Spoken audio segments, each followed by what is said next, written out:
Thanks for coming out today. My name is Christopher Wolf from the Department of Politics here. I'm also president of the American Public Philosophy Institute, which is sponsoring the event today. And it's occurred to me recently that I might want to say something a little bit about the APPI and what it is. My wife keeps saying, nobody knows what it is, so maybe you want to say a few things about what it is. And basically, it's a group, it's largely a group of scholars, united especially by a commitment to what you might call a natural law public philosophy. And natural law, fortunately, at UD doesn't need to be explained very much as it might at other places. It's amazing how few people have any idea what natural law is. A lot of them think it's like the law of the jungle where big animals eat little animals, things like that.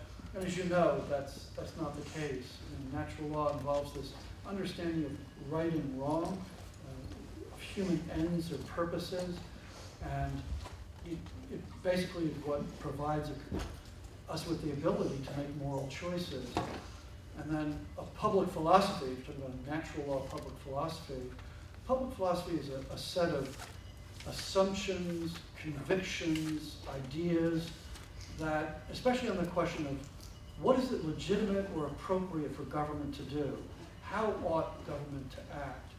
And so there are lots of different elements of a public philosophy.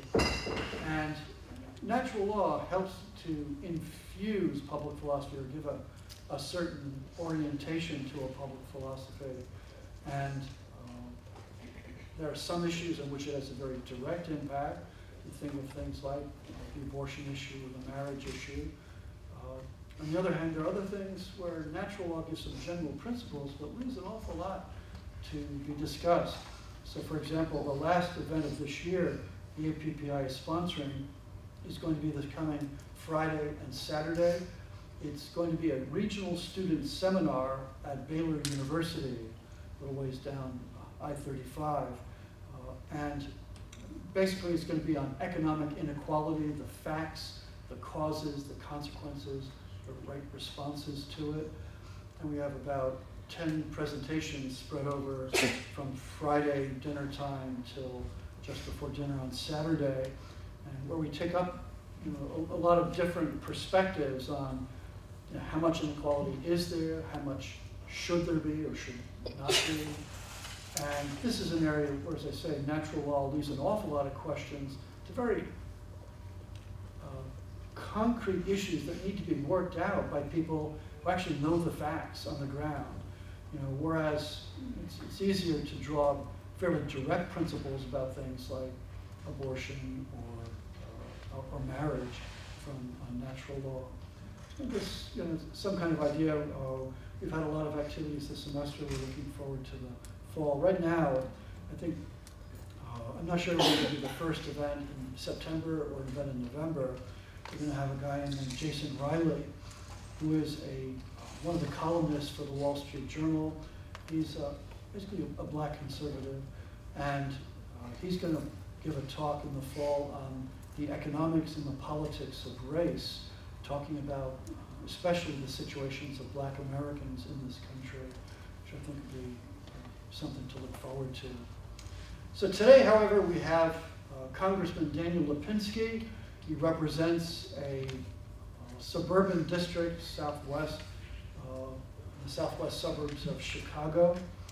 And Dan, in some sense, I guess, inherited the seat from his father, who held it before him. The way I actually met him was years ago when he was a political scientist.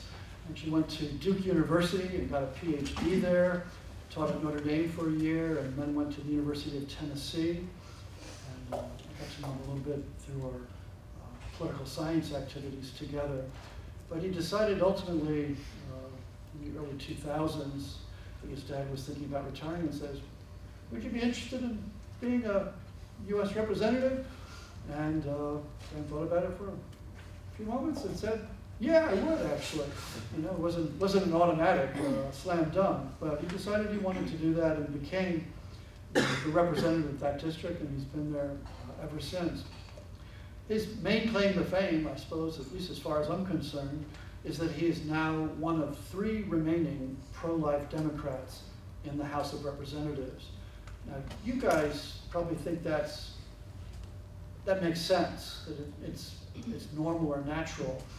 You know, when I was beginning to teach, back in Notre Dame, when I moved to Milwaukee in 1978, I was represented by a guy named Clement Zablocki, which is kind of a standard, pro-life Democrat. And at that time, actually, on many occasions, you might actually get over half of Democrats voting for pro-life legislation. And so there's been an enormous change from 1978 to today. And of course, that creates, shall we say, serious problems or difficulties for being a pro-life Democrat. In fact, some of the more progressive elements in the party, using the standard terminology, challenged Dan in his last primary, and he was able to beat them and reestablish himself. So he's now chairman of which subcommittee? Rails, pipeline, and hazardous material in the transportation committee. Transportation. He's also done work on the committee dealing with science as well. And it's the talk is going to be on faith and politics in a polarized age, especially on this difficulty of that one manifestation of which is the difficulty of being a pro-life Democrat. But there's lots of other things in the Q&A period that you could ask him about, and especially the whole question of how Congress operates today. What makes Congress tick? Because it's evolved and changed quite a bit over the year, and so that's another kind of thing that we can talk about. But with that, I want to say I'm delighted to introduce Congressman Dan Lipinski.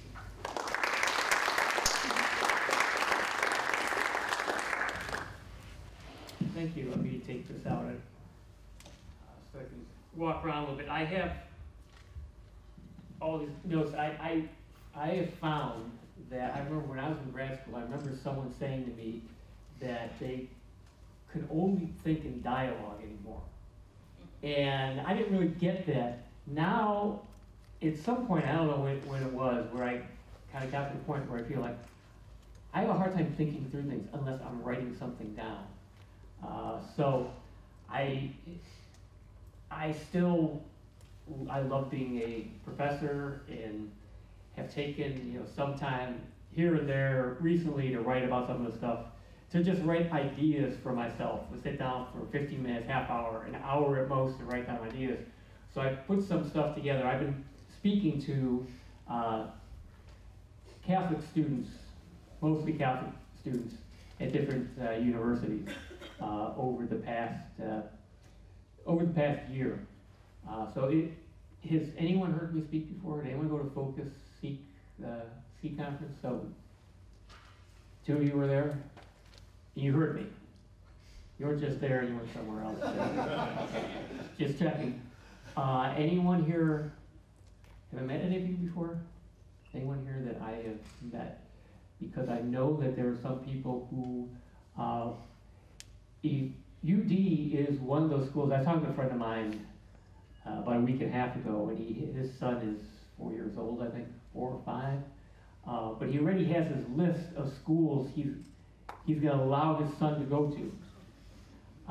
And because I told him I was coming to speak here, and he says, oh, that's on my list of 5 or 6 schools that I'm going to allow my son to go to.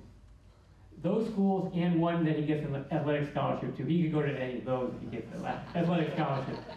But UT was one of them, and I know, a good number of people, and it concerns me sometimes that the sort of traditional Catholic,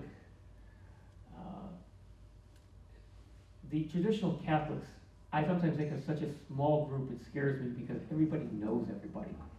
So I know a good number of people in the Chicago area who have had kids go to school here. And there's probably not that many from Chicago who come here. But University of Dallas is known to be one of those schools if you want to go to a real Catholic university. I have a very different, I don't have a, I went in, have 2 degrees in engineering. Yes, I was a political science professor, but before that, when I went to school, I had a bachelor's of mechanical engineering, a master's of something called engineering economic systems. So I don't have the liberal arts background, which I wish I had.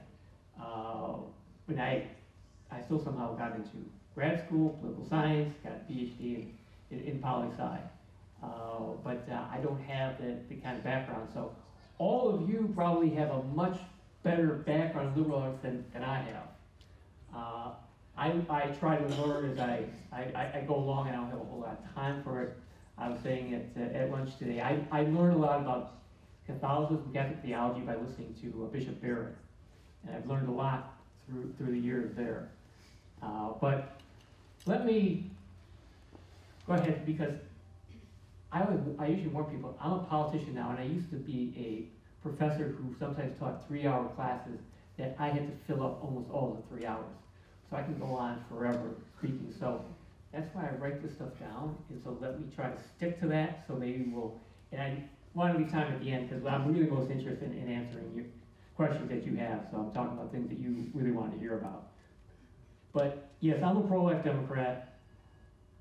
Back in 1976, after Roe v. Wade, the first major bill that passed, became law about abortion was the Hyde Amendment, which restricted funding, saying no taxpayer funding. Taxpayer funds, federal taxpayer funds, could be used to pay for abortion. And on that vote in 1976, in the House of Representatives, 45% of Democrats voted for that. So that's 43 years ago. Even 10 years ago, the health care bill, which is now known as Obamacare, the first time the bill went through the House. So not the one that eventually became law, because one bill went through the House, it passed the House, Senate passed a different bill, and then the House had to swallow the Senate bill in the end. But when the bill first went through the House, we had a vote that essentially put the Hyde Amendment onto the health care bill. And we had a vote on what was called the Stupak Amendment for Bart Stupak, Democratic representative. 25% of Democrats voted for that. And that's only 10 years ago. Now we have, 3 is being generous, I'd say somewhere between 2 and 5 Democrats, pro-life Democrats in the House of Representatives. There's 2 of us who are solid down the line. Of course, if you look at National Right to Life, they're not going to say I'm 100% because, I'll go into that. They scored some things that have nothing to do directly with the life issue. But I never intended to be like the pro-life Democrat in the U.S. House of Representatives. I knew when I was first elected that I'm pro-life. I'm always going to be pro-life. I'm going to vote that way. But I'm about transportation, I'm about middle-class jobs, mostly economic issues, that's going to focus on. And I never talked about being pro-life, although the first press conference I had when I announced I was running, they asked me, and I told them. They asked me what my position was, and I said that I oppose abortion, except in the only exception is the life of the mother.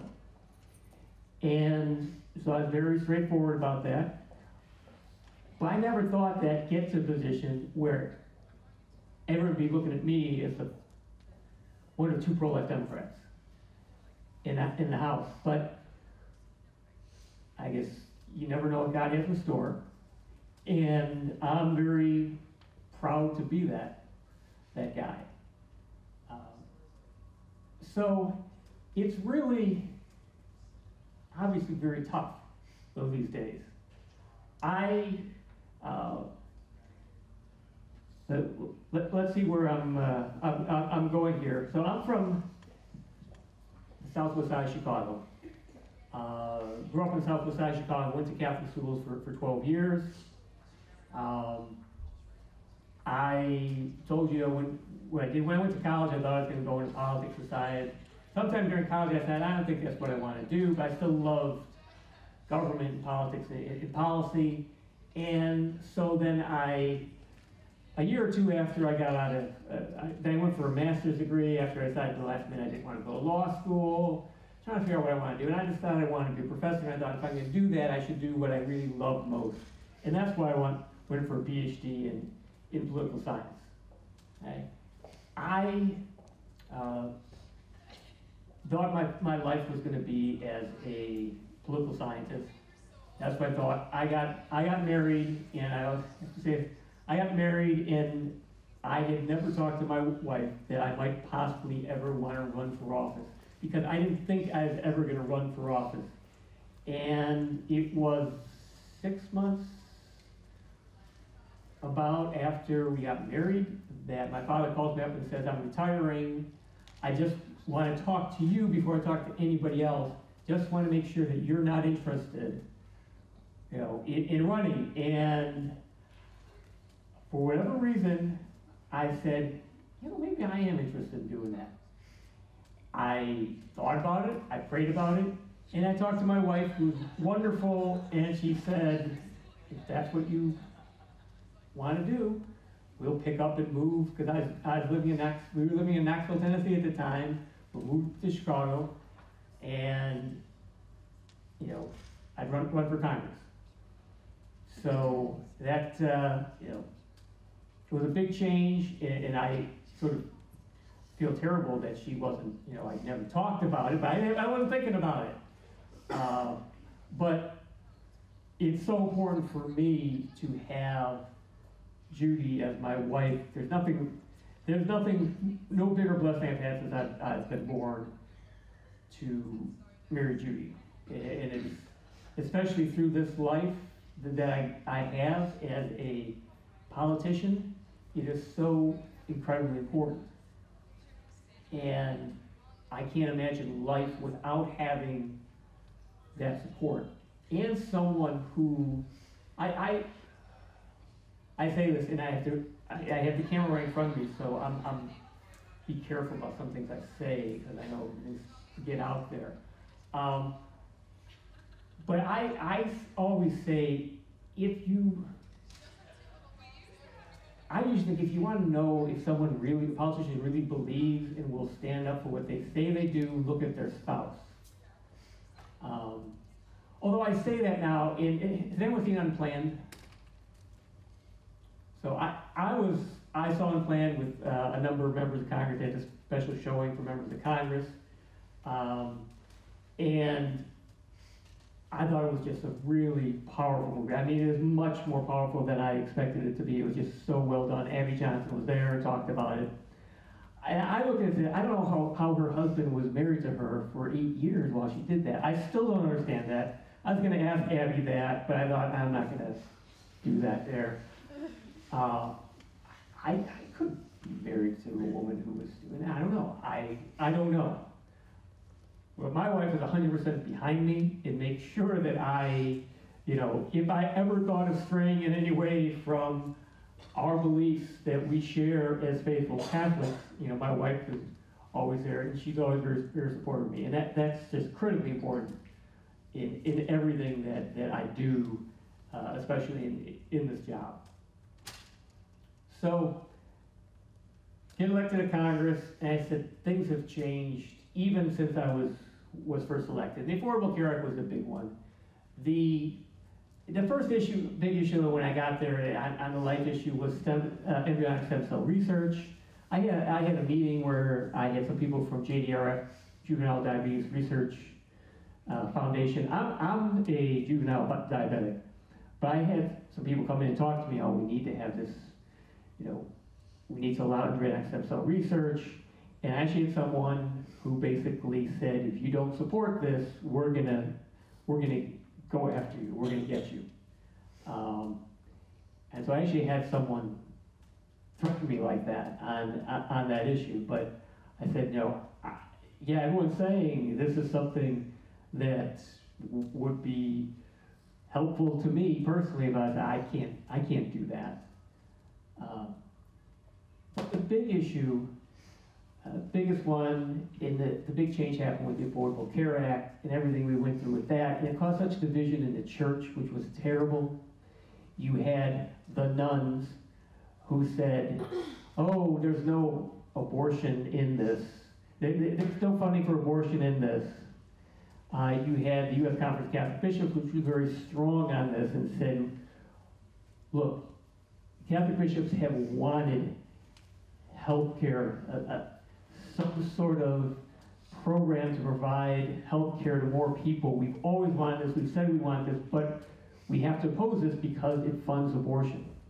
And Cardinal George, who is the Chicago Archdiocese Archbishop, was the one who was the president of the USCCB at the time, and was very strong in it. But it caused a real divide. It sort of, that divide was already there in the church, but it really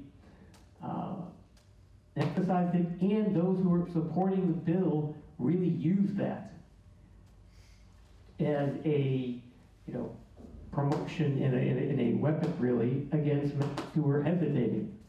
All right, am I doing something wrong with the mic? Or just, okay, I just hear a crackling. Do I need to have this mic? Yes. Yes? You can try without Let me- it, Sean. Let me try it out. So if you can't hear me, just tell me. Wave your hand. So I had,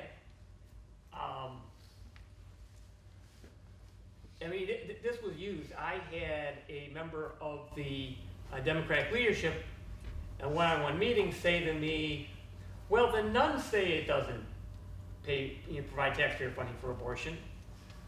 I had and I told him that wasn't accurate.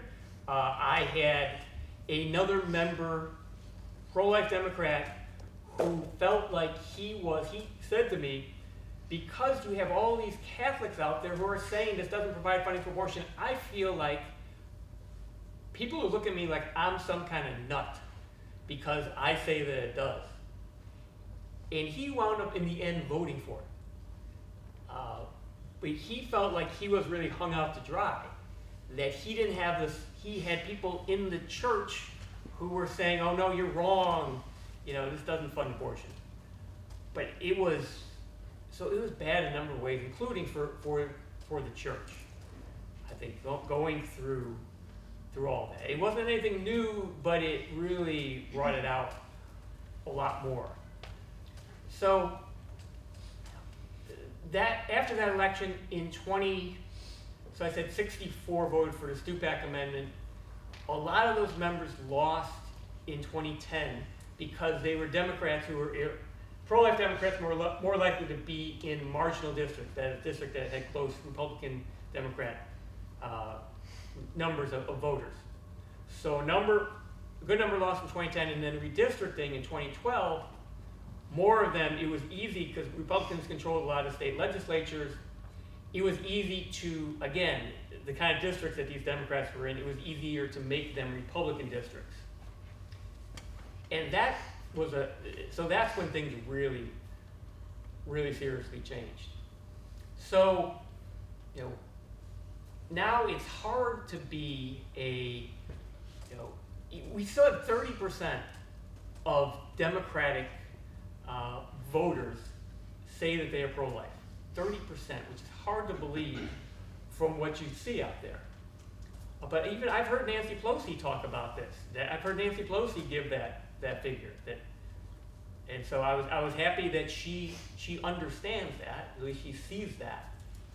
But it's really hard to, if you are pro-life today, and you want to run for office, you're just much more likely to want to run as a Republican than a Democrat. Because you see, you're not going to, it's so much harder to get the support. If you get into a primary, if you want to run for office as a Democrat, especially for Congress, you get in a primary, you know that there are organizations out there who are going to throw a lot of money in to defeat you because they don't want to see any pro-life Democrats winning a Democratic primary. is just so hard to get in there right now. And so that's what's making it so difficult, even with that many pro-life voters, Democratic voters who are out there. But I also think, well, I went through a primary last year, a very tough primary, where most $3 million was spent against me. That was much more than I've ever seen spent, many more times it was spent in every election prior to that by any opponent of mine. But they really came after me, largely because I'm pro-life. Most of the money came from Planned Parenthood, NARAL, National Abortion Rights Action League, Emily's List, which bundles money for pro-choice candidates, and that's where most of this money came from. Some of the money also came from the Human Rights Campaign, because I have said, at one point, I co-sponsored the marriage amendment, but it's been about 10 years since I did. The marriage issue is something that I think is, nothing's going to change on that. I've said, and I've said publicly, that I am not trying to change that. The Supreme Court has ruled on that. I'm not trying to change that. But people would ask me then, well, do you personally support it? And I say, no, I don't. As a Catholic, and I believe that, marriage is between a man and a woman. But it's not enough to say that I'm not trying to change the law or change the Constitution, right? Which is a major issue. So they really came after me hard. And one thing that I found, and I realized as I'm going through the campaign, that I've had a 13-year record in Congress, and there's a long voting record, and people had this, people though were Democratic voters, so were thinking that I was some sort of right-wing, Republican, because just by saying, well, he's pro-life, and on the marriage issue he's been iffy, especially on those, well, he's like Donald Trump. So he must agree with all these other things that Donald Trump and all the Republicans, do. He does all those things. He believes all those things. And despite my very strong union record, very strong pro-environment record, but it was just easy for my opponent to put me in that box, because people don't understand, how can someone be pro-life and a Democrat? Well, he must not really be a Democrat, because that's a little more fuzzy. What's a Democrat? But we know what someone pro-life is, and someone who's pro-life we know is not, we know they're a Republican, so he must not really be a Democrat. I think a lot of people thought like that, and they also put me then attached all these other things that would normally be a Republican position to me. I think this is, it was just very strange to me that people had this idea about me and my record, and then I really came to believe it's because we have become a polarized, more extreme, tribal, society. It has to do with its politics and its social, cultural. I mean, it all comes together. The political, social, cultural, it all comes together there. And you hear about this, you read about this, how people are saying we're becoming more and more divided, the two sides, the left and the right. And I think that it's really, as far as I'm concerned, I think it's disastrous for our country. We can no longer, we're getting so little done in Washington anymore because no one wants to compromise, because compromise, that's the other thing. I'm willing to compromise. Even look, even on abortion, that I feel very strongly on, I don't say, well, I want, exactly my position on abortion to be the law or nothing. Say, no, anything that, moves us there in the direction I want to go, that's good, and I'll support that. Compromise is, if you go back and you look at the beginning of our country, it was all about compromise. The Constitution was all about compromise. Compromise is essential in politics. But we now have it's now a situation where you can be an elected official and you get rewarded for not compromising, oftentimes. And if you say you're willing to compromise, if you're willing to work with the other side, then you are not really one of us. You're not in our group. The other group, it's a real fight where you see it's a in-group, out-group situation where you got two groups and each one says the other one's, the other group, the out group, and they are a threat to us.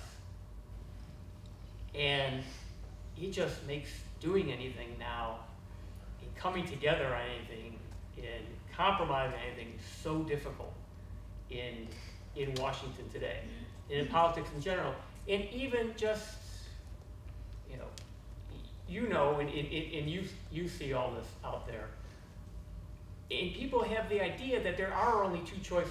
I think the media, whether we're talking about the traditional media or we're talking on social media, the narrative and thought leaders, and today you can be a thought leader on social media, you can be a national, international thought leader, is sort of painting this, you have these two choices, and you need to buy into everything that this group or everything that group believes.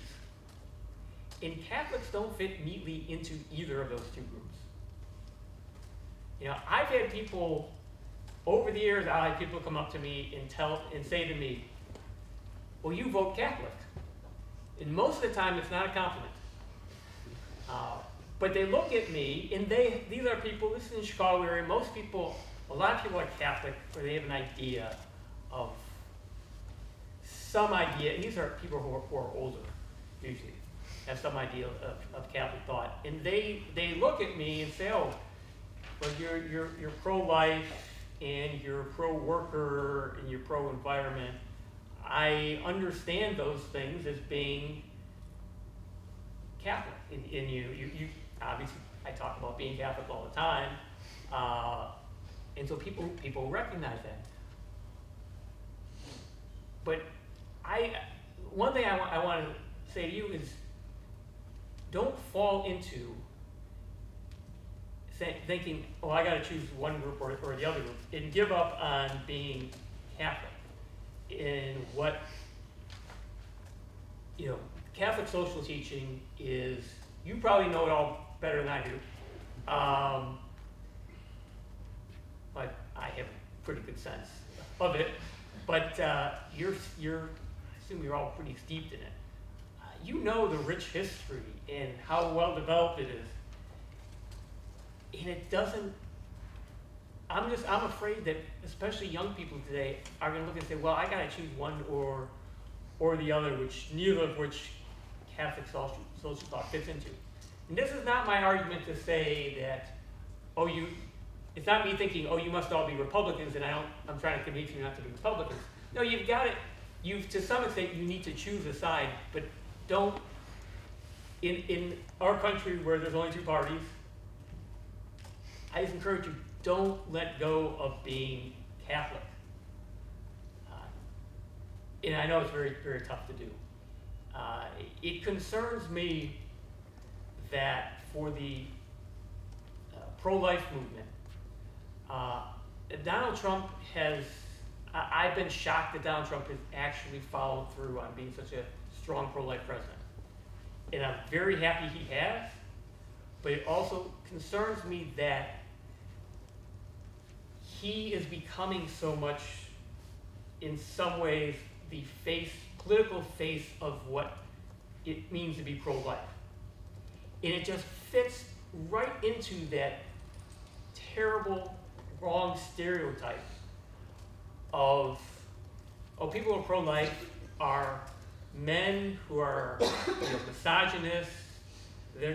They treat women especially awfully.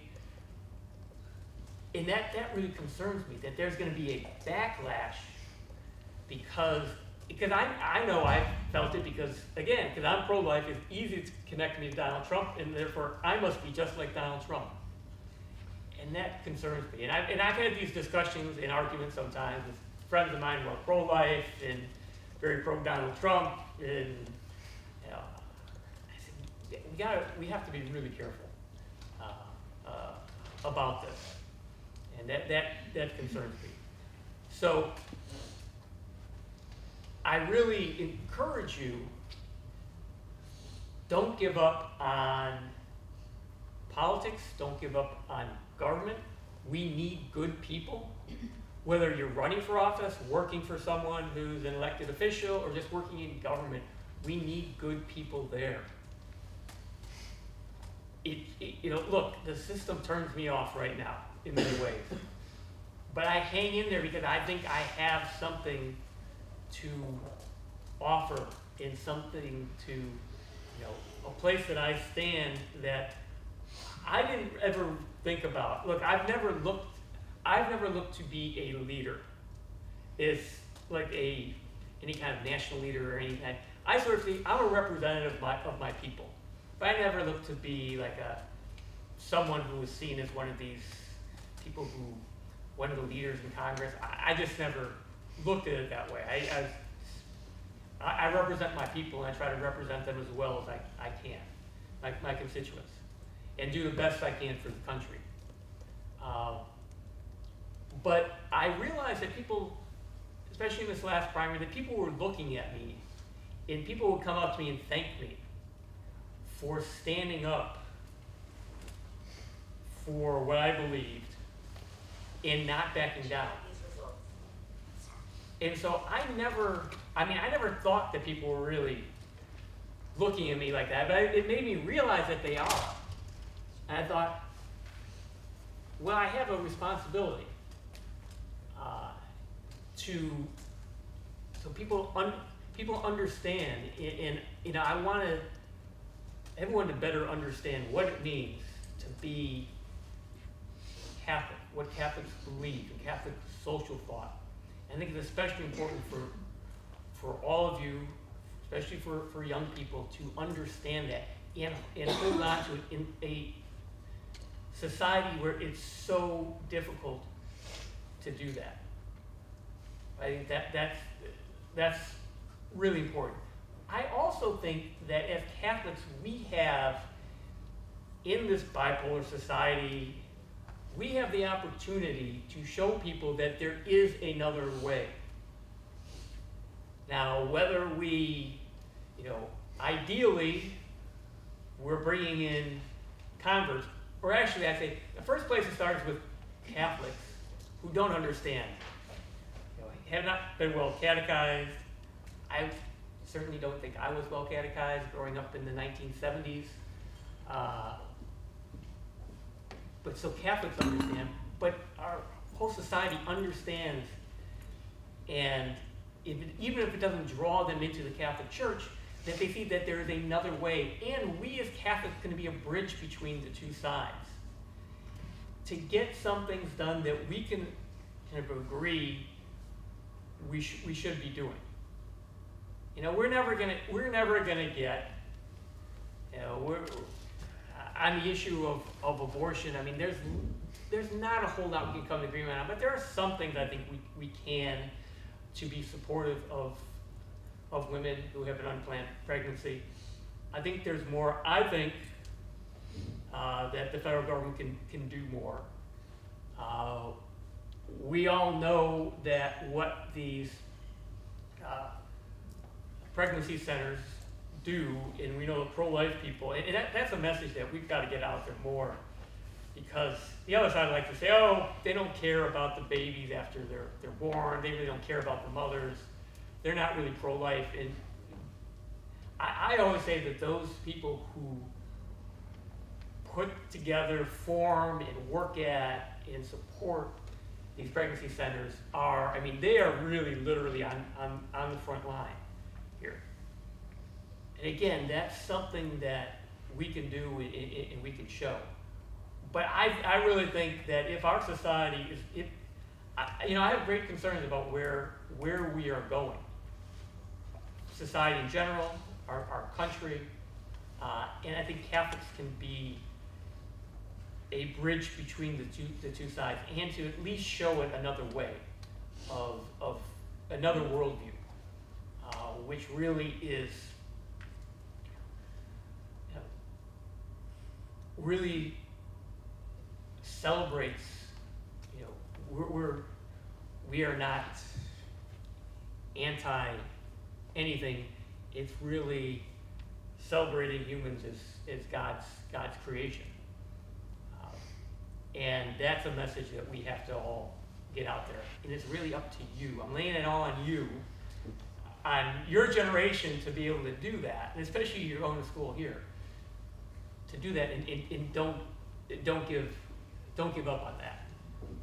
And whichever, if you do something that's on the political side, whatever party you're in, just don't fall into the trap of just saying, well, I got to believe everything that the party believes. So with that, I'm going to end, and I'm going to go back, and I'm going to go through and look through everything that I didn't talk about, that I had my, let's see if there's anything else, because I always say there's things I want to say. I didn't do a great job, but I covered things pretty well. All right, I'll stop myself there and take any questions that you have. Yes.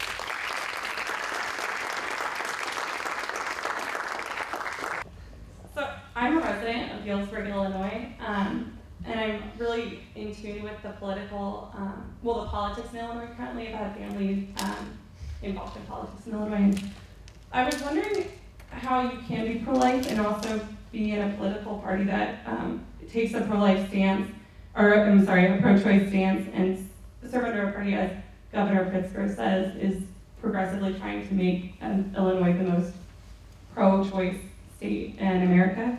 And I was just wondering how you can be democratic and still, or it can be pro-life and still serve under that party. Because I don't have to give in myself in what I do, and yes, I'm not comfortable. I'm uncomfortable every day being in the House Democratic Caucus, but there are a lot of things I do agree with Democrats on, and this is the only way that I could be there. And that simply, this is the only way that I could be in Congress to make a difference. And I think I had a colleague from North Carolina who survived 2010, and then redistricting got him. He was just a great guy, Mike McIntyre, from North Carolina, and he always used to say, because people came up to him all the time, and people come up to me all the time and say, you can't be, pro-life and be a Democrat. Why don't you become a Republican? You have to become a Republican. And Mike told me that he would always say to people, you need to have someone out in there evangelizing inside the party. And that's why they want to get rid of me, because they don't want to have any voices whatsoever inside the Democratic Party or like that. So I think I hope I play an important role, but it's not easy. And I'm not telling you that it's easy to do. But on the other hand, there are things I agree with. Many things I agree with the Democratic Party on. So that's how I do it. Thanks. So you said that that you believe Catholics would be the bridge between the two parties. Do you think you could elaborate a little bit more on what positions the Democrat Party takes, other than abortion, obviously, that you think that Catholics could draw to? I think I have 10 years ago, I introduced, along with 2 Republicans, a carbon fee bill. It was a carbon fee that is fully, then all the money goes back to the public and not spent on other things, to address climate change. And that way, actually, the representative who introduced that bill, Bob Inglis from South Carolina, he lost his primary in 2010, largely because he believed, because he said climate change is real. He didn't even, the bill that came to the floor, the cap and trade bill, he voted against, which was the Democratic bill to address climate change. Bob has spent now the last almost 10 years trying to get Republicans and conservatives generally to embrace a carbon fee to do something to address climate change in a more market-based way. That's something that I think makes sense. I think that there is that's a huge divide between Democrats and Republicans in Washington, at least, is climate change. So I mean that's one thing, I think, and it's something that I think as Catholics we are called to do. But I am not a supporter of the Green New Deal. I don't support that, but I think this is a serious issue. I don't think the Green New Deal was a serious way to deal with any way that is not actually going to happen. I think it was just a way of signaling. It was signaling. I'm a representative. I'm a legislator. I want to legislate. We don't legislate in Congress anymore. I feel like members of Congress, a lot of people want to get elected to be a spokesperson. I want to be a legislator. Legislation means passing laws, which means compromising, means coming up with something that makes our country a little bit better. And that's what I want to do. That's what I think my job is about. And unfortunately, there are fewer incentives, I think, for members of Congress to be serious legislators. Could you describe a couple of the ways in which you worked on legislation? Yeah, I'm trying to think of anything. Of course, you say that, I'm thinking, what exactly? The science guy who told us about at lunch, I think was interesting. Yeah. No, on the, which one are we talking about? The Stanford kind of understanding of how to apply things. Okay. There's a lot of things. Well, there's a lot of things I could talk about, but I just sort of, things get into the weeds. The other thing is, I didn't come to Congress to enact huge pieces of legislation. I came to, little by little, make things better here and there, which makes it hard to go out there. Like, people run for Congress and run for something and say, I'm gonna fix healthcare completely. I'm gonna fix this completely. And I was like, I understand it's making things a little bit better. So when it comes to talking about specific issues that I've actually worked on and got things done on, most of these things are things that most people are going to be like, yeah, it's not going to be really exciting because it's not. I came up with a plan so that healthcare was free for everybody, and no one ever had to pay for it whatsoever, including taxpayers or anyone. And it didn't change the healthcare system whatsoever. I know that's not really going to happen. You have to make tough decisions. So I came in. I talked about the climate change bill, the carbon fee bill, and again, Republicans had this idea. I thought that's a great idea. I think that's a good way to do it. There have been, on the science committee, there's a lot of things that I work on. One has been to help get research that is researchers, university faculty who are doing research, to help them, if they have an idea coming out of the research, an idea for a product, a new product or a new service, to help teach them how to be, an entrepreneur with that, by bringing together a professor, a graduate student, and an entrepreneur out there in the real world who understands actually how to bring things together and take something develop and hopefully take to the market, to teach them how to do that. And that's something I've worked on. There's a program, a class at Stanford that a professor was teaching, and the National Science Foundation saw that and started working on that, and I became a very big supporter of that. Had the National Science Foundation, NSF, expand that tremendously. It's being used in a lot of different departments and agencies across the government now. The Department of Defense is using it. I had an amendment to the Defense Authorization Bill a couple of years ago to get the to actually say this is something the Department of Defense should be doing, and then get funding for it to help hopefully start new companies, create new jobs here from American innovation. And so it's one thing that I've worked on, and again, this is something that is not a partisan issue whatsoever. He's trying to get the best ideas and move those forward, and having the government do what it can to help facilitate these ideas. Yeah. I got it. Wait for the mic there. Sorry. I think you mentioned income inequality and economic issues. Would you say that's a significant bridge between more Democrat policies and Catholic thought? Yes. Catholic social teaching? Could you talk about that? These are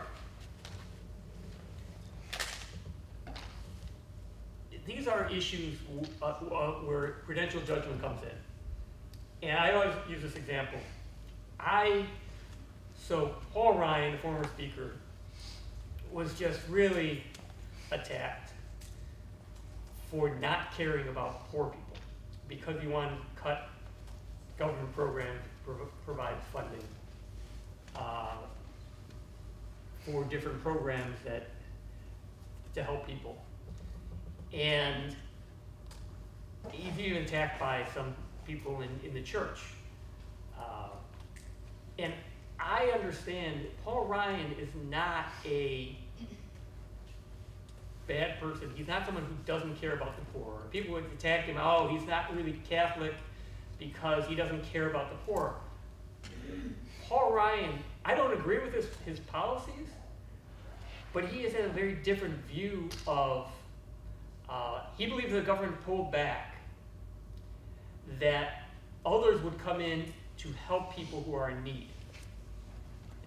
And I think this, my guess is it stems from his own personal experience. His father died when he was young, and his community really helped his family and stepped in to help them out. He thinks that government has crowded out a lot of private, individual in private charity. And I can agree with that to some extent. That they do it, the government does it, so others say, well, we don't feel that we have to do it, so they don't do it. But I think there could be some truth to that, but then I think if the government pulled back, I think a lot of people would suffer tremendously, because I don't think that vacuum is going to be filled necessarily by individuals and by private charity. And I had this discussion with Paul before he was speaker, and we just have different views of the world and how things would work in this situation. And I tell people all the time, I don't think Paul Ryan's a bad Catholic. He's people say there's a bad Catholic that doesn't care about poor people. He thinks this is the best thing for people who are poor and in need. I disagree with him. That's prudential judgment. Now, are there people who don't care about the poor and think, well, we should all, they should just pick themselves up? Yeah, there are, and I think that's not Catholic. So, you know, there are areas, I think most people care about the poor. It's trying to come up with what do we do that best helps them. And I think instead of running to sort of our answers, like both sides I think have the same answer to a lot of different questions. We should really look at, all right, what does the research show us? How do we best help people who are in need? And it could be different in different places. And I certainly agree with subsidiarity as a Catholic. It's important that things should be done closest to where people are. But then you also have to face the reality that in some communities, you don't have anyone or anything that's going to help people. So it has to be done at a higher level. And again, we have debates about that. But let's have those real debates, which you don't see those people having those real debates in Washington. But that's what we really need to get down doing. And I think Catholics who are really serious about this can say, hey, let's have these debates. Let's look at what really would be helpful. Let's all agree that we want to help people who are in need. What's the best way to do that? Let's not just run to our knee-jerk, partisan answers to these questions. Hopefully that makes some sense. Someone had their hand up. Let's go right here. I think you get your hand up. So earlier you mentioned possibly having funding for or programs that support women who are pregnant. So since Planned Parenthood, it looks like they are on decline. We might need a program to replace them. Would you say it's better to have a federally funded program for pregnant women, kind of in replacement of Planned Parenthood? That would be pro-life, of course. Or is it better to have privately owned and operated? Like we have White Rose around here. I don't know if you've heard of it. And they help pregnant women. Okay, so yeah, they help pregnant women.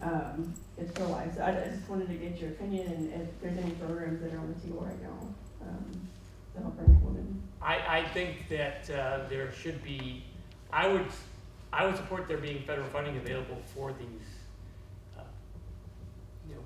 for these kind of these centers. I think it makes perfect sense. I think there's a little. I never got exactly the full story, but I think some funding did just go to the administration decided to. I forget where it was. Does anyone know about this? They had sent some money to a pregnancy center, a group of pregnancy centers, maybe in the Southwest somewhere. And it was never clear from anything I read where exactly this money came out of, what fund it came out of. But I certainly think that's something that we should do. There has family been planning funds, I think. Was it? Mm-hmm. I was thinking it was family planning funds. And so, it's certainly something that I support. We've had legislation, I need to look at doing this again. We've had legislation in the past that Democrats have put forward to essentially address this issue of what can we do, what can the federal government do more to help pregnant women who are in need. I think we could do more of that. And again, I don't think the government is the solution to every problem. But I think there's certainly a role to play. All right. I have no idea how long your hand has been up because I probably never saw you at the corner of my eye. Not that long. Do you think with the discussion from politics, actually engaging politics to what is now social issues, do you think that has led to members of the Democratic Party, pro-life members such as yourself, being ostracized more or less by the party? And secondly, is there ideally, and this is theoretical, is there any position that the Democratic Party might take that might be so extreme on any social issue that might cause you to question your ties with the party or possibly run on another platform? Well, they've already taken that, so on abortion. So I don't think there's anything more extreme. But again, it doesn't mean that I have to embrace that. I mean, there is not a whole lot of space for people like me in the Democratic Party anymore. And so, you know, my choice is either I don't run, or I run as who I am in what I believe, and try to keep someone with some of these beliefs in the Democratic Party. There's not really a choice to go for me to run with anything else. It's not possible to really to do and to win. And that's the way it is right now. Yeah.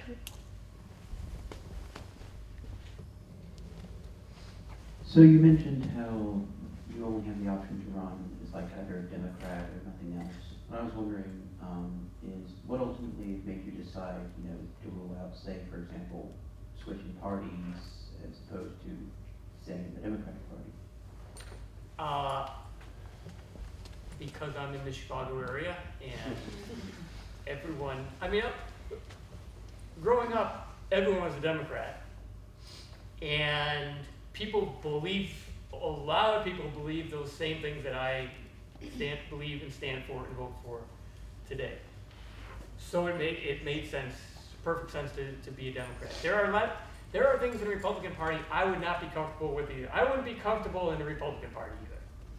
I wouldn't. It's not as if, you know, that's the only reason that, you know, yes, I'm uncomfortable with the Democratic Party. I'd be uncomfortable in the Republican Party too. There is no, you know, there is no party neither party I'd be completely comfortable in, and you have to these days make America's a two-party system.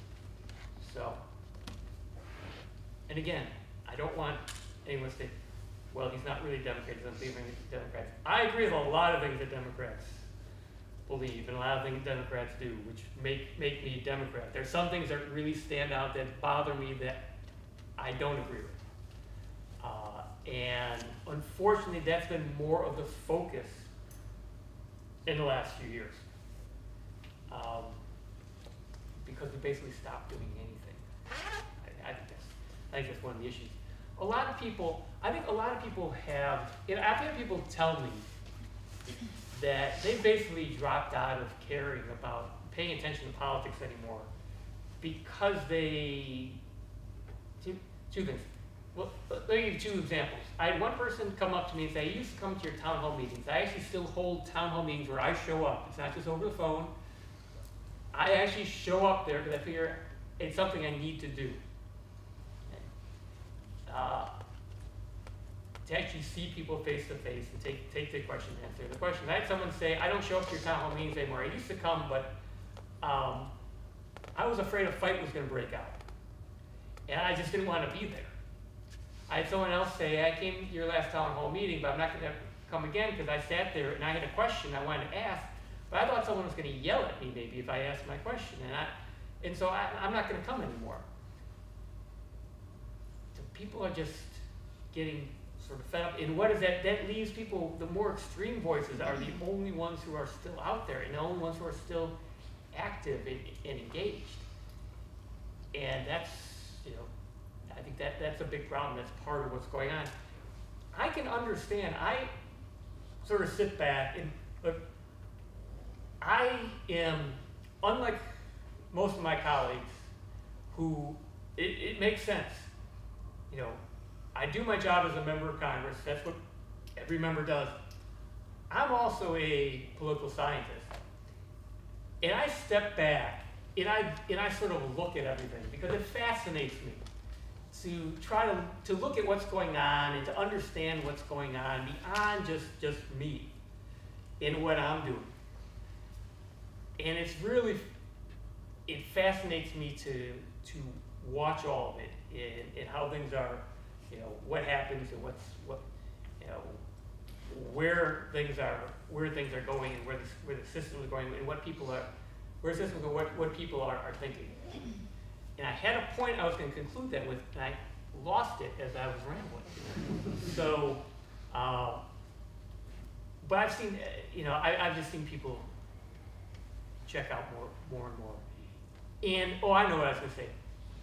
I think because people are frustrated because they don't see things getting done, they say there's problems in the country. And I don't see anyone in Washington doing anything about it. So they either say, forget it, I'm not going to pay attention, I don't care anymore, or they say, I'm going to go with someone who is claiming that they're going to change things.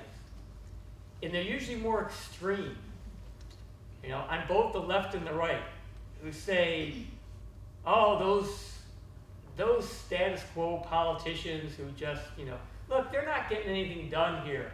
What we need is my great ideas, which are out there on the right or left. Donald Trump got elected because people were frustrated and said, oh, everything's messed up in politics. We see nothing getting done. Let's go with this guy who's not the normal. He's completely from outside. Maybe he can get something done because we don't see anyone else getting anything done. And I think that was, you know, a significant part of Donald Trump's appeal. And now the Democrats are especially going hard left because, again, it's, you know, well, if it worked for Donald Trump, we're going to do the same thing. We're going to get people excited. We're going to promise people things, that all these things that can get done. If only, you know, it's all possible to have everything, and it not cost anything, and it's not possible. But people are attracted to that because they're like, oh, we need something different here. And I think Donald Trump put his finger on a lot of issues that people are very concerned about. I say he doesn't have solutions to the problems, but he talked about the problems. And and people said, well, he understands me. He understands my situation, or he understands these problems that I see in the country. And so I'm gonna go with him. But he doesn't really have, you know, in my eyes, he doesn't have real solutions that he's bringing forward. But he did point out a lot of problems that really, you know, resonated with people. So, yeah. Hi, my name is Fran Fisher, and I'm on staff here at UD. You think you're conflicted? I'm an evangelical social worker. So I just wanted to ask you, from where do you gather really good data to make the hard decisions that you have to make? Where do you find really good, reliable data? That's a great question because, first of all, I have a much harder job. I say my staff has a much tougher job.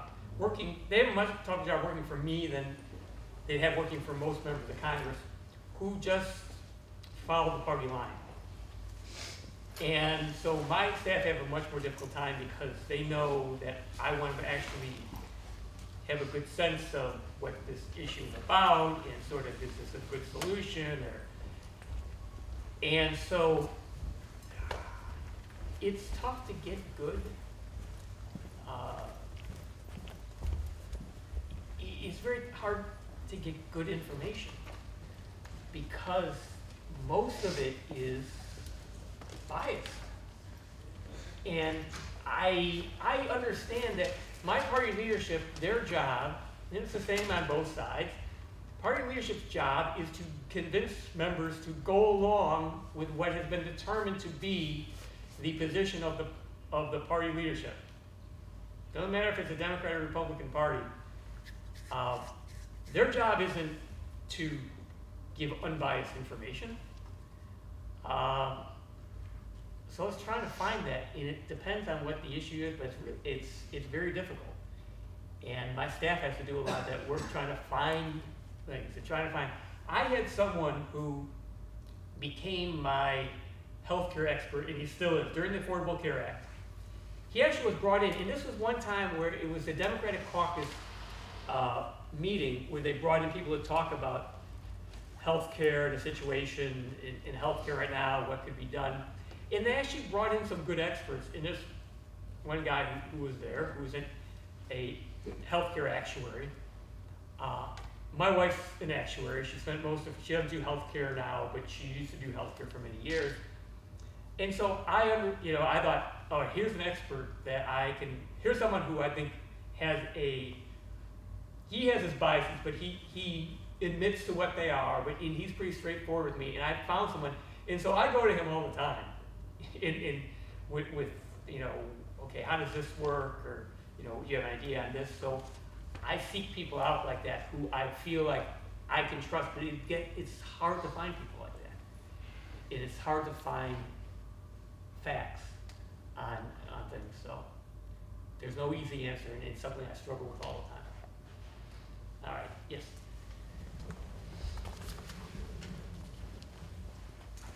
I wanted to ask about what it means for you to be pro-life. I think a lot of pro-lifers believe that the killing of millions of babies in America is the most serious problem that we have. Do you agree on that? Must the life and dignity of these babies not be a top priority? And then can you explain the Democratic Party and your priorities as a politician? I don't get to set the agenda, and that's an issue. So I can only deal with what is. I can push for things, but I don't have a great amount of influence on what the issues are that we're actually going to be able to vote on, for one thing. So I can't, whatever I just wanted to be the top priority is not going to be the top priority. I have to deal with what's brought to me. I can have ideas on issues that, legislation that I propose, that I introduce, and I try to push. When it comes to the abortion issue, legislation out there, I think every piece of pro-life legislation in the House, for a few years now at least, I've been the chief Democratic co-sponsor, because you always have, it's usually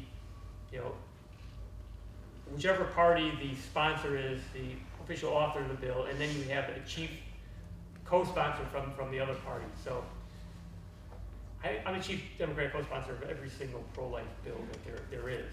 No one else can step up and do it. The other, really 100% pro-life member doesn't put himself there. And I'm always going, I'm the guy. But that doesn't, it's always up to whatever side. And, constantly the complaints I know about the Republican leadership not bringing bills to the floor that were pro-life bills. And so, I think a lot of the pro-life organizations out there, I heard so many complaints about Speaker Boehner and Speaker Ryan not bringing things to the floor.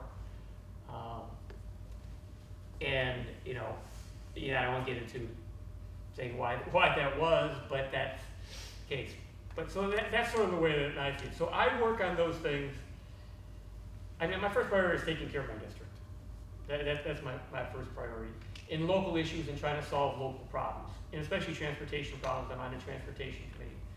And so that's sort of the number one priority I have. Then I have other issues that I think are important. I will get involved with and help promote.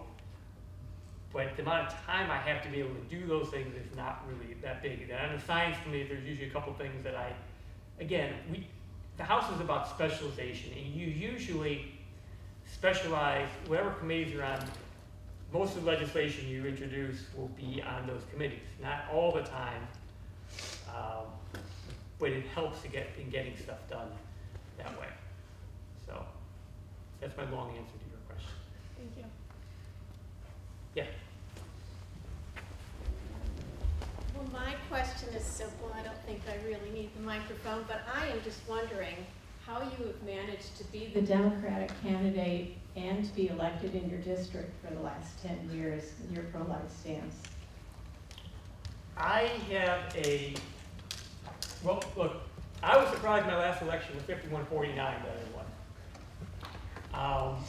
I think there are a lot of factors that went into it to make that way, but the two primaries before that, I didn't have any opponent.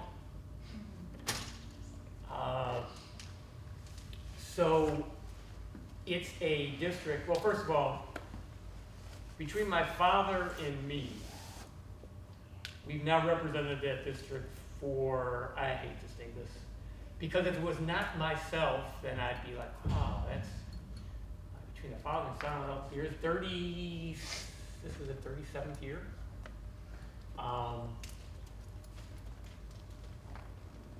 I would not have any problems whatsoever if not for having to go through a primary. I have no problem whatsoever. Because most people who are sort of in the middle sort of look at me, both Democrats and Republicans, and say, yeah, he's a really good representative of our district and our interests. It gets tough though with the primaries. We can only appeal to those people who are going to show up to vote in the primary, which are generally the more extreme candidates.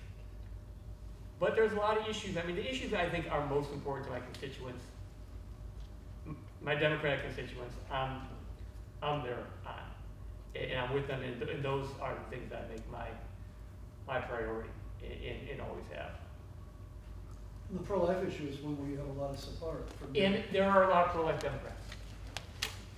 Not as many as I thought. But you still have, communities that are strong Catholic pro-life communities are there. A lot, over the years, so Democrats. I can't tell you how many people have come up to me and say, in my district, say, I used to be a Democrat, but I couldn't be a Democrat anymore because of the life issue. I'm a Republican now. I mean, that happens to me constantly. People coming up to me and telling me that. And so that has been an issue that has just continued to build, is people leaving. And then I think you have others who, especially in this after Donald Trump was elected president, you have the whole phenomenon of the suburbs, especially suburban women, being just very anti-Donald Trump and therefore anti-Republican, and sort of being, lashing on more to progressive ideas. And I think a lot of it, and for my election, I think that there are a lot of people who this was their first opportunity to register a complaint against Donald Trump after Donald Trump was elected. Was this for Democrats to register a complaint? And my opponent was able to paint me as, well, he's like Trump. So this is their way to vote against Donald Trump. There was I told this story earlier. So I was invited to the White House. This was in December of, I have to keep reminding myself that the camera's on. So I cut things out I'll cut my commentary out, I'll still tell the story.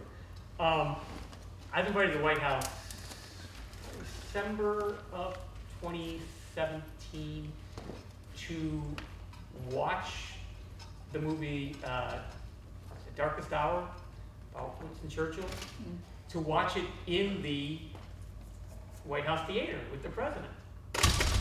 And so, I'm gonna go and do that. And so there were, it's, you know, the theater's not that, it's not huge, but it's not that small. So I go to this, I watch, you know, I'm just waiting to see what's the president like during the movie. And I'm not going to say it here. That really wasn't anything, that was that. But, all right, after the movie's over, the president says, who wants to see the Lincoln bedroom? So he takes us on a tour. Okay, this is a bipartisan group of members of the House and Senate. There were Republicans and Democrats, but there are Democrats there. And so after a few minutes, we're walking upstairs in the White House, and the first member has the courage to take out their phone and start taking pictures. And then when someone broke the ice, then everyone starts taking pictures. All right? I started taking pictures. Now, not thinking anything of it, but I know this is something you don't talk about. You don't talk about who else was there. You can talk about you being there. Everyone understands that. You don't say, oh, I saw so-and-so at the White House with the president. So another member, their staff, tweeted out, or Facebook, somehow social media, a picture with the president. Okay, this is Joe Manchin, a Democrat. He wants to be seen close to the president. So he sends out a picture, his staff sends out a picture of him shaking hands with the president. In the background of the photo, I'm talking to Paul Ryan. And this is in the Lincoln bedroom. So I'm talking to Paul Ryan, and I'm laughing about something. What I was laughing about, I still remember, because I was talking to Paul, and Paul said, yeah, it's the second time I've been in the Lincoln bedroom. The first time was when I was first elected in 1998. Bill Clinton didn't know who would be voting on impeachment. So he brought all the new members of Congress over to the White House. Because Bill Clinton was a great politician. He understood, so he invited all. So Paul Ryan said, that's when I was here before, because I was a new member of Congress, and the president thought I might be voting on the impeachment resolution. So Paul was telling me that story, and I was laughing. That's a picture of Ian Beck. So this goes out, and then someone sees me in the picture. I'm at the White House. Of course, then the stories. Dan Lipinski was at the White House laughing up with Paul Ryan, celebrating the passage of the Republican tax bill. Oh. I voted against the Republican tax bill. I was voting against the Republican tax bill. People sort of, then that becomes the story. And look how close Dan Lipinski is to the president. I actually had someone, I was on TV on the local PBS station, me and my opponent, and it was a pseudo debate, sort of. And the moderator said, well, Congressman Lipinski, you have friends in the White House. Would you, and then something about transportation bill or something. And I said, what do you mean I have friends in the White House?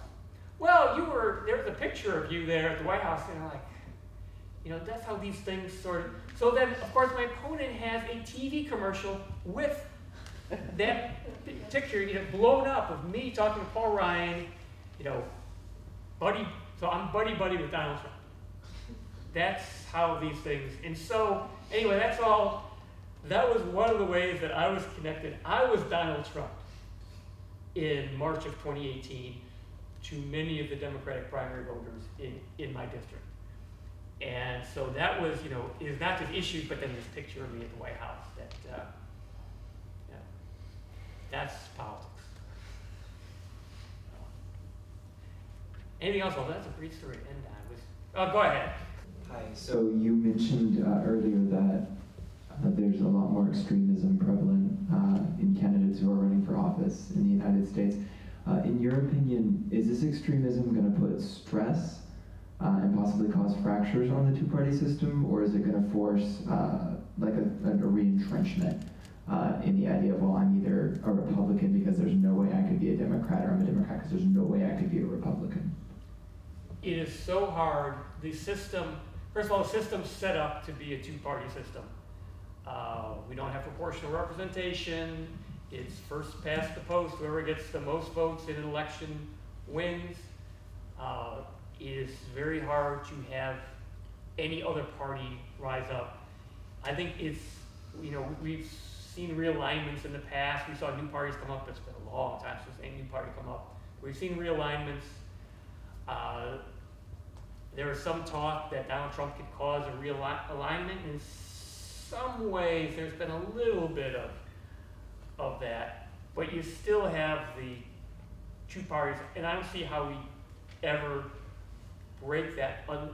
The only chance anyone has of being a third-party candidate to get somewhere in the federal government is if someone with a lot of money ran as an independent for president, and somehow they were able to, capture that middle, and then you have an independent. That person could form a party. If they played things perfectly, they might be able to form another party. It could upset the two-party system that we have now. I just don't see it happening. It would take a lot in order for that to occur. And so much now our parties are maybe more about, I don't like the other guys.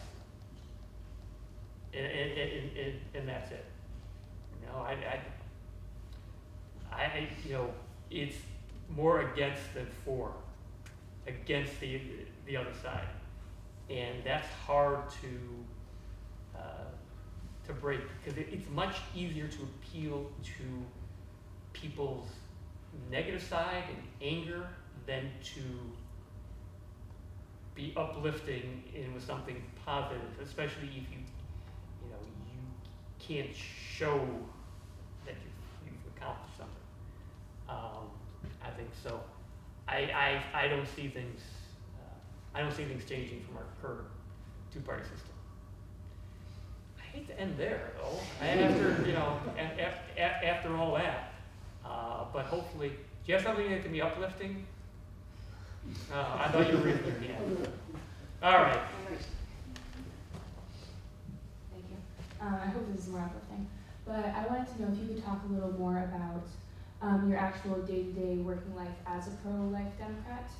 I know you said it's kind of challenging every day, but how much room do you see for evangelization within your party, or how much do you think you're kind of hailed as an enemy on these issues? I more feel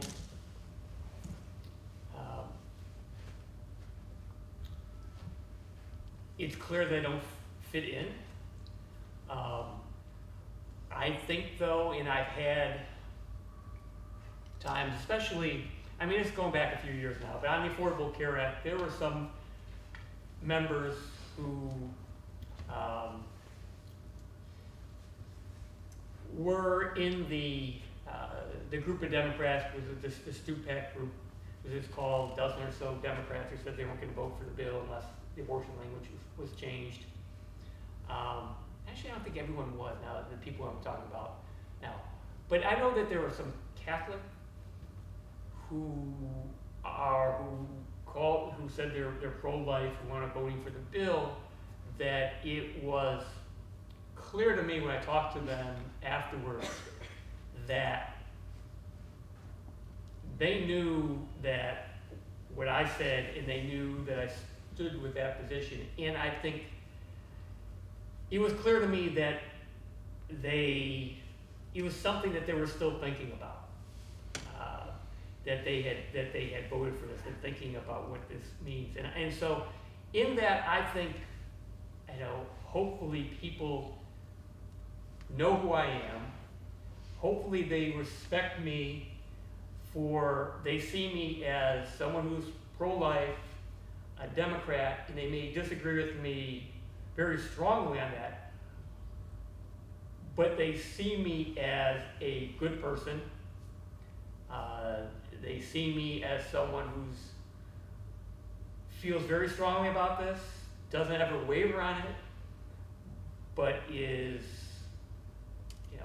someone that they view positively overall, and maybe that has an impact on them. And the fact that I think everyone understands that, all right, that's one thing I didn't talk about. When I talk about, I think people, I was gonna say, people see me, they know I'm pro-life, and they know I'm Catholic. And so especially if they're Catholic, I think that sort of, it means something for them. I think that's a witness that I provide. Even if they don't agree, it's still something there. I would say, I never talk, I always say, when people ask me when I'm pro-life, I say, I was originally pro-life because I'm Catholic and that's what I learned. But I always emphasize, I'm pro-life because science shows us that life begins at conception. That's it. It's not because I'm Catholic that I believe it. And Cardinal George used to use this, about believing things not because, not because of being Catholic, but the Catholic Church believes these things because they're true. And sort of looking at it like that, and pointing to science all the time, I think is a very good, and people will still argue about the science, but I think there's to me, a clear case that's life there at conception. I think biology shows us that, and that's what I always say about why I'm pro-life. So people can say, oh, you just, oh, it's just because of your own beliefs, and that's all just within you, and you believe what you believe, I believe what I believe. It's trying to make a larger point with that. So, And on thank that you. Wonderful natural law point. Yes. We can end today. So thanks very much.